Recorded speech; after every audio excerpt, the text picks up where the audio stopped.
तो बच्चों अब जो हमारा नेक्स्ट डेरिवेशन है वो भी एक डाइपोल पर ही है। डके डाइपोल जो है इलेक्ट्रिक फील्ड किसी पॉइंट पर बनाता है तो कैसे होता है। बट ये दो अभी हमने दो पढ़े हैं। दो आपने क्या क्या पढ़ा है कि भाई आपका एक डाइपोल है। डाइपोल आपको पता ही है क्या होता है, माइनस क्यू प्लस क्यू, और वो कहीं भी इस एक्सियल पॉइंट पर रखा है। मान लीजिए यहां पर है, यहां पर है। तो इस पॉइंट पर अगर हम पूछे इस पॉइंट पर ये डाइपोल कितनी इलेक्ट्रिक फील्ड लगाएगा, तो आपको पता है क्या होता है, 1/4πε0 into 2p bye R cube. ठीक है, और किधर अलोंग करेगा, इधर की तरफ ही इसकी डायरेक्शन रहेगी। तो हम कह सकते हैं अलोंग, क्या ये अगर ये ए है और ये बी है तो A2P होगी। ये आपने पढ़ा है, फर्स्ट डेरिवेशन है आपका आज का ये। दूसरा आपने पढ़ा कि अगर यहीं पे ना होके वो यहां पर कोई पॉइंट हुआ, इक्वेटोरियल पॉइंट बोलते हैं हम इसे, जो बिल्कुल सेंटर से, इसके सेंटर से होके जाता है, तो इस पॉइंट पर क्या लगेगी। इस पॉइंट पर हमने बताया था कि आपको ये जो है इसे इधर की तरफ धक्का देगा, इधर की तरफ इलेक्ट्रिक फील्ड इंटेंसिटी होगी। ये इसको क्या करेगा बताइए, ये इसको सॉरी ये क्या करेगा, इसको इधर की तरफ देगा, और ये क्या करेगा, इधर की तरफ करेगा, और ये जाएगी बिल्कुल पैरेलल होगी ए बी के, और बी टू ए होगा। ये ई क्या होगा, 1/4πε0 into p upon are cube, p upon are cube. ठीक है, तो ये हमारा हो गया। तो ये दो आपने डेरिवेशन पढ़े, अभी दोनों डेरिवेशन आपने पढ़े हैं पी बाय जी। तो ये दोनों पढ़ लिया आपने। ठीक है, इसका अलोंग क्या होगा, ये अगर इसकी डायरेक्शन निकालें तो अलोंग क्या होगा, B2 इधर की तरफ पैरेलल टू। तो ये दोनों हमने क्यों दोबारा रिवाइज कराया है, क्योंकि आपको ये यहां पर जो अब जो डेरिवेशन आ रहा है, इस दोनों में इन दोनों की बातें याद रखनी है आपको। तो अब देखिए हमारा क्वेश्चन, जो हमारा जो डेरिवेशन है वो क्या है कि भाई इलेक्ट्रिक फील्ड इंटेंसिटी आपको निकालनी है एट एनी पॉइंट। आप कह सकते हैं एट एनी पॉइंट। मान लीजिए आपका ये जो है ये आपका डाइपोल है। ठीक है, यहां से और यहां तक को क्या बोलते हैं, 2a। ये सेंटर है आपका O, ये आपका A है, ये आपका B है, ये माइनस क्यू है, ये प्लस क्यू है। तो अब उसने बोला है कि कहीं पर भी एक पॉइंट ले लीजिए आप, कहीं पर भी। मान लीजिए मैं कंसीडर करता हूं यहां पर एक पॉइंट, और पॉइंट को बोलता हूं K। वो पॉइंट मैंने K बोला है।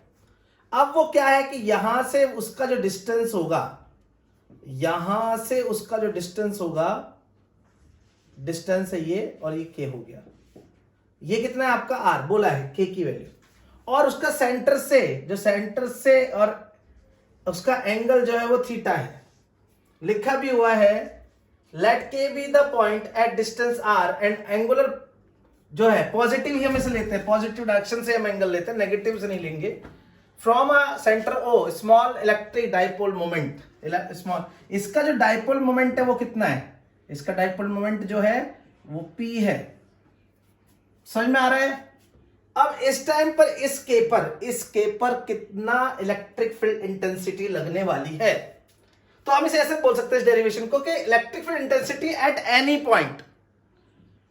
ठीक है, ऑन द डाइपोल। अब किसी डाइपोल पर कहीं पर भी कोई पॉइंट है, उस टाइम पर वहां पर इलेक्ट्रिक फील्ड इंटेंसिटी कैसी होगी। तो अब हम इसे कैसे निकालेंगे ये हमें समझना है। तो हम कहते हैं let the dipole consist of two parallel perpendicular dipole. देखो यहां पर डाइपोल को क्या करा उसने, इस डाइपोल को रिजॉल्व कर लिया उसने। बहुत ध्यान समझेंगे, बच्चों को यही बात समझ में नहीं आती। इसको हम लेके आते हैं ये यहां पर हमने रिजॉल्व कर लिया। इसको मान लिया हॉरिजॉन्टल है ये जो है। ठीक है, और एक हमने इसी डाइपोल को दो भागों में बांटा है। अब रिजॉल्व करना आता है ना डाइपोल को, किसी भी वेक्टर को। मान लीजिए हमने ये कर लिया, ये या आप डाइपोल बोल लीजिए या मोमेंट बोलिए। ये क्या है, ये मोमेंट है, किसका, डाइपोल मोमेंट। अब इस डाइपोल मोमेंट को ही हमने रिजॉल्व कर लिया। डाइपोल मोमेंट को ही रिजॉल्व करा है हमने तो, ठीक है। तो एक किस्म से डाइपोल मोमेंट रिजॉल्व कर रहे हैं हम। अब ध्यान से देखिए डाइपोल मोमेंट में आप जो है कि भाई अगर ये हो गया और ये हो गया तो हमने क्या माना, देखो हमने कहा है ए टू बी टू, तो हमने इसको बोल दिया A1 B1 A2 और B2, ये A और B है। अब हम इसे रिजॉल्व करते हैं, बहुत ध्यान से समझेंगे रिजॉल्व कैसे होगा। तो रिजॉल्व करेंगे, ये देखिए यहां पर ये जो डाइपोल मोमेंट है ये कितना है, इस पे यहां पे P, तो यहां पर कितना होगा, एंगल यहां बना हुआ है तो ये होगा P cos थीटा। किसका डाइपोल, A1 और B1 का डाइपोल मोमेंट क्या हो जाएगा, जो P1 कहलाएगा। क्या कहलाएगा, ये क्यों कहलाया समझ लो एक बार ध्यान से, क्योंकि इस डाइपोल का डाइपोल मोमेंट P है, इससे ये एंगल थीटा बनता है। जब इससे एंगल थीटा बनता है, रिजॉल्व कर देंगे तो क्या होगा, P cos थीटा, और इससे 90 डिग्री पे यहां बनाएंगे तो इसका क्या होगा, बोलिए P sin थीटा। बहुत बढ़िया, तो हमने यही लिखा। P1 क्या है हमारा, मतलब इस डाइपोल के लिए, ये डाइपोल है क्या, इस K के लिए एक्सियल पर है, और ये जो डाइपोल है ये K के लिए क्या है, इक्वेटोरियल पे है। समझ में आया, इसीलिए तो हमने पहले पढ़े हैं दोनों डेरिवेशन, एनी पॉइंट के लिए निकाल रहे हैं। समझ लीजिए, आपको पता था इस डाइपोल के बारे में, इस डाइपोल का क्या पता था, डाइपोल मोमेंट।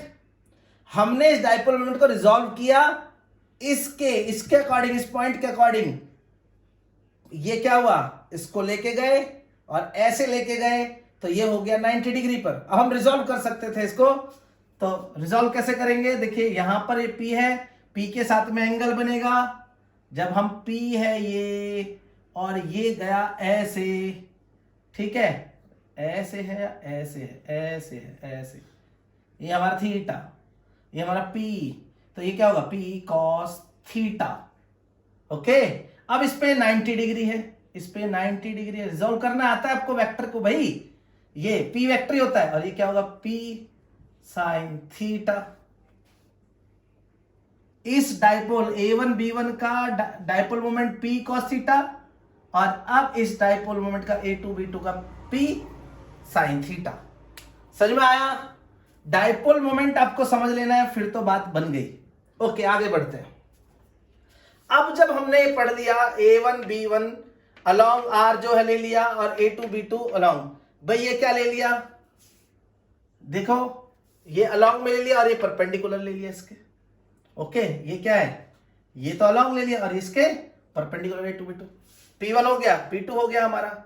अब electric field intensity at point K निकालेंगे, इस K पर टेस्ट चार्ज रखेंगे, टेस्ट चार्ज रखेंगे। टेस्ट चार्ज क्या करेगा, अगर ये है तो ये इसकी तरफ लगेगा, इधर को लगेगा ना ये। अब हमारे डाइपोल ये नहीं रहा, ये भूल जाओ, ए बी वाले को भूल जाओ।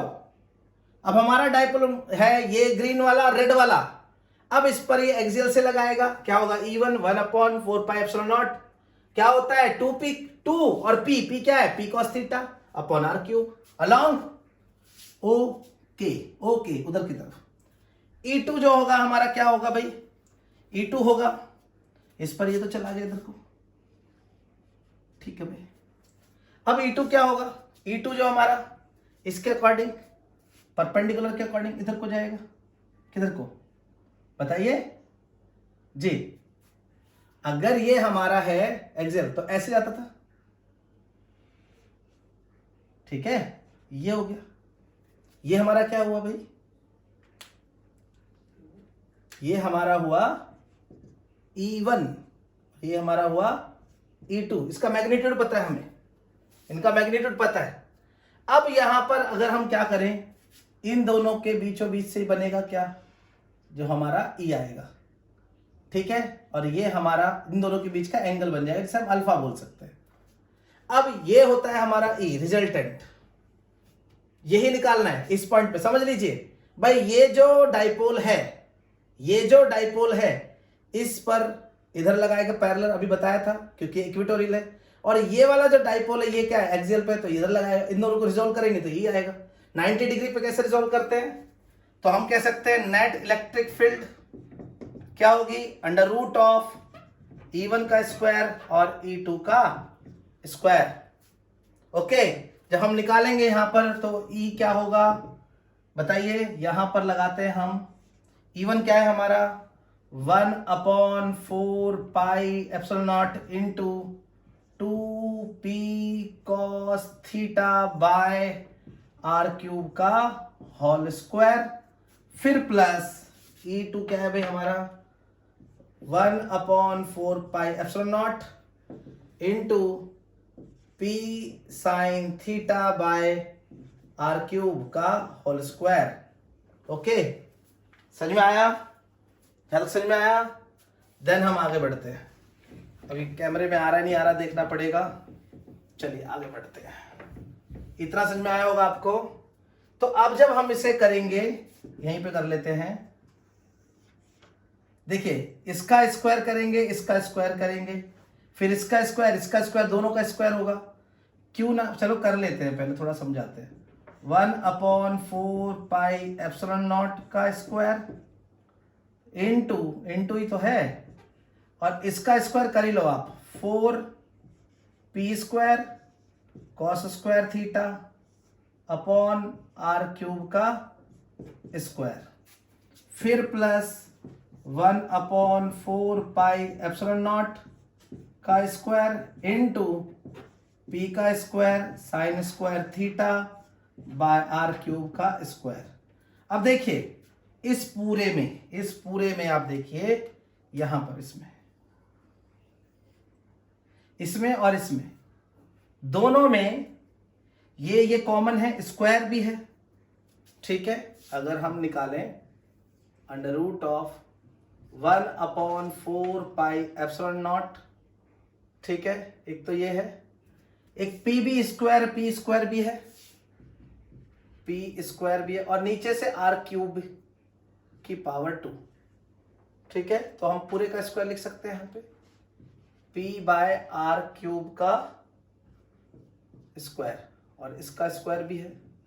बचा क्या अंदर भाई, ये वाला स्क्वायर पी स्क्वायर, ये वाला पूरा, और ये ले लिया, तो बचा क्या अंदर बताओ जी। यहां बचा 4 कॉस स्क्वायर थीटा, ये ले लिया, ये भी ले लिया, ये ले लिया, 4 बचा कॉस थीटा, प्लस ये ले लिया पूरा, तो क्या हुआ साइन स्क्वायर थीटा।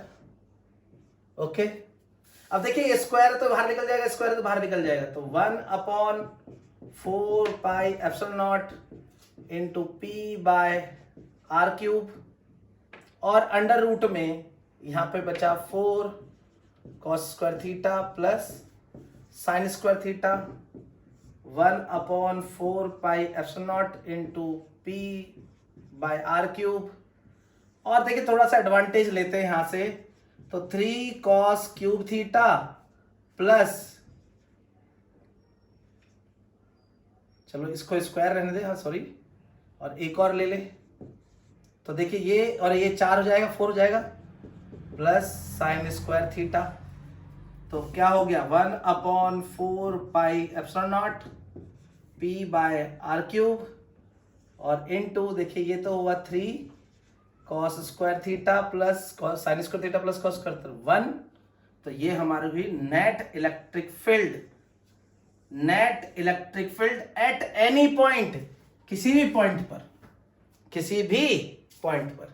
अच्छा, इसका डायरेक्शन निकाले, देन हम इसकी डायरेक्शन निकालेंगे tan अल्फा क्या होगा, डायरेक्शन होती है, इन दोनों की डायरेक्शन निकालेंगे। आपने पढ़ा हुआ वेक्टर में कि डायरेक्शन क्या लेगा होती है, तो E2 माइनस E1 होगा, देखिए परपेंडिकुलर अपॉन बेस, तो E2 बाय E1।